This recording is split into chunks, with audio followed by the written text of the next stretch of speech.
Con la fine del lockdown già da subito noi abbiamo avuto più del 50% del personale che è tornato in presenza e lo abbiamo avuto tutti i mesi fino anche al momento in cui stiamo parlando. Quindi in tutto questo periodo, lockdown a parte, più della metà del personale è stato regolarmente presente in ufficio.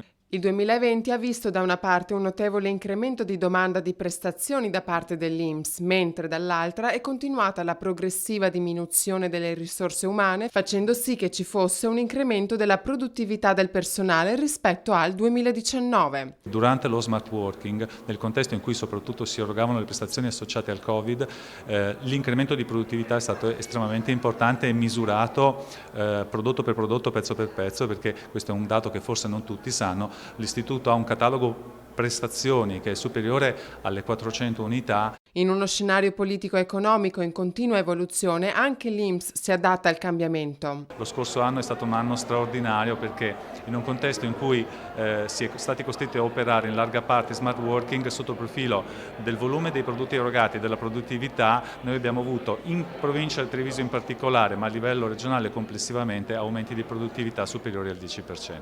La crisi del coronavirus continua ad essere uno shock e pertanto diventa fondamentale intercettare il rischio di esclusione sociale. Attraverso prodotti e prestazioni come il reddito di cittadinanza, tutte le prestazioni assistenziali, stiamo allargando sempre di più il novero dei soggetti che interagiscono con noi anche a figure che non sono la tradizionale figura del lavoratore che versa contributi, ma anche semplicemente cittadini che sono in stato di bisogno.